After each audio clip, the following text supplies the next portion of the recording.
What's going on, everybody? It's Mr. Snowdall here, and I'm back once again. This time we're going to be discussing the Formula 1 Australian Grand Prix. Overall, not a bad race at all at all. It had some great moments going on, a bit lackluster depending on different moments of it, but overall solid results. To kick it off, let's look back at the predictions I made and got right in my last video. Obviously, we're going to ignore every single one I got wrong because they do not exist. So what actually ended up being the most tame of my predictions was the McLaren double points. What an absolute showing from the two lads. The car was on fire. Brilliant pace throughout qualifying, brilliant pace throughout the race. They did very solid, managing the gap, everything like that. Lando ended up having a slight engine issue towards the end of the race, and Ricciardo didn't overtake him, just hung back, left it nice and handy. They still managed to maintain a gap, so they brought back a solid group of points. Overall, very good showing from them. I know Lando mentioned after the race that they actually hadn't done anything different with the car. They hadn't brought any upgrades, anything like that.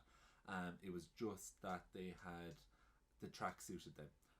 Which, great to know that there will be races in the future that tracks are going to suit different cars and will get a great performance. We saw it with Haas, where Australia didn't actually suit them and they dropped really far back, kind of reminiscent of last year. So look, it's an exciting thing to see, and we'll see how upgrades pan out throughout the year, if this will actually make any difference.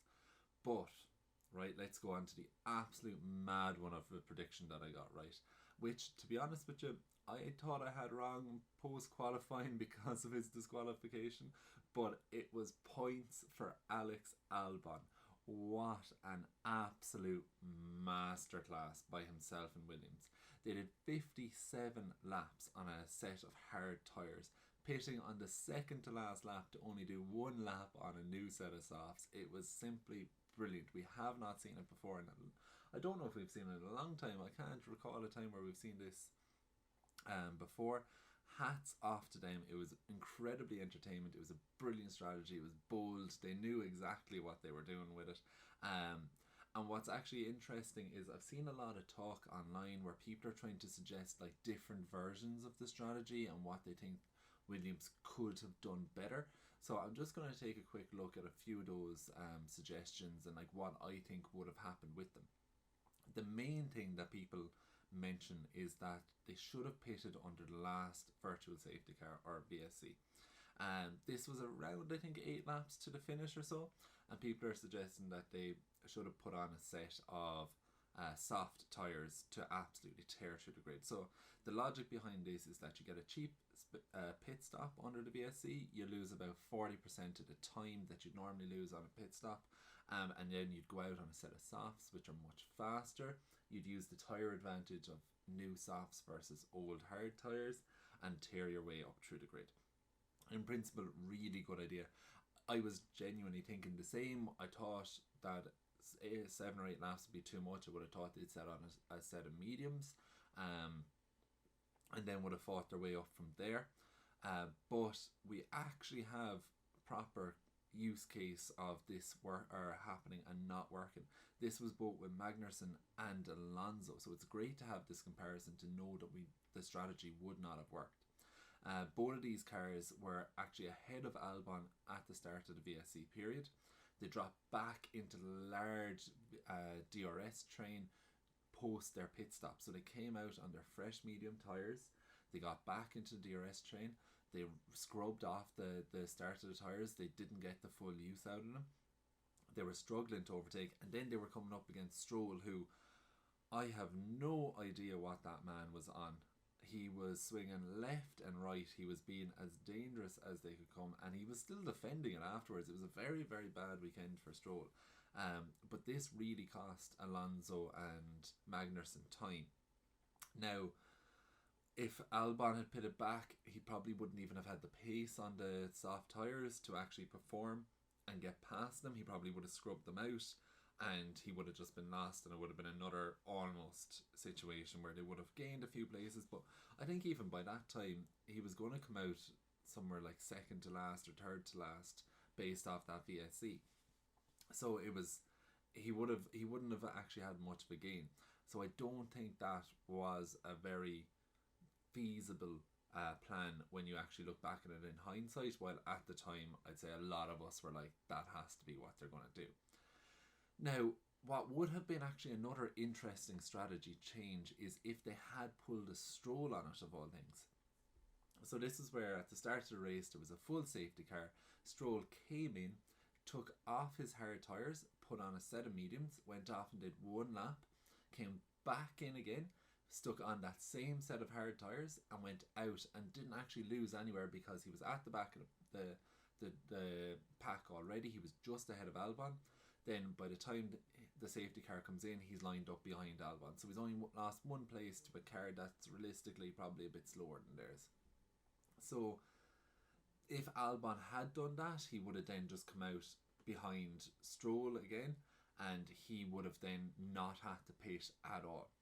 Now, would this have been feasible? Possibly. He would have been able to do the full race on it, but I don't think it would have been the best option, because they would have been out behind Stroll. And if you think back to Jeddah last week, where Albon had to really try to overtake him, they had collision, Albon got a 3-place penalty, he was out of the race, cost them a lot of money, especially with the cost cap, as we all mentioned. So that's going to be something they're quite wary of. And then only the day before the race, in qualifying for Australia, Nicholas Latifi was going to overtake Stroll in this big huffle-kerfuffle that they were having of who's slowing down, etc, etc. And Stroll just did not see him, turned in and took out Latifi, costing the team another fortune, not qualifying, having to rebuild the car again. I think Williams would have just said stay as far away from Stroll as possible, because they would have had to re-overtake him, burn their tyres out. I don't think it's something that was overly on their mind. I'd say they wanted to just clear Stroll and be happy with that and see what came from after there. So I don't think that would have been the right call. Again, we could have had another collision and then we could have been like, oh, Albon is done. He's crashed twice in the last 2 races. So this is kind of ideal what they've gone with. In terms of the title, Charles Leclerc had an absolute dream of a day and a dream of a weekend. He's pulled further ahead in the Drivers' Championship.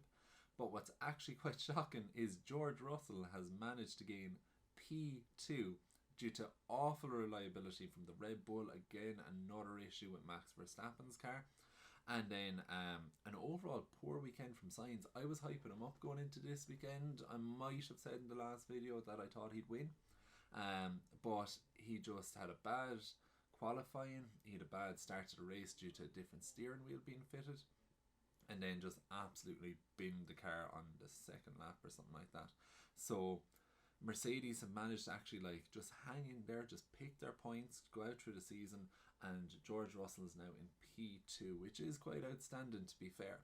And if Mercedes get a handle on this car, which I think they will, to be honest with you, like it is Mercedes, they know what they're at, they could unlock some serious potential and be challenging Charles Leclerc. So what we're going to have to do is what Leclerc is going to have to do, I'm not in this, oddly enough, what Leclerc is going to have to do is get as many points now as he can. The larger he can pull that gap, the better, because all he is one DNF, one bad strategy call away from really that gap being narrowed quite significantly. So it's got time to be reliable. It's time to just pick those points and hope that other people start failing until he has a nice big gap. Overall, like I say, grand weekend. The racing wasn't overly entertaining, but there was some great stories out of it. I'm going to be back next week doing my predictions for Imola. So if you like the content, if you want to see more, please do like and subscribe. Thank you very much, and I hope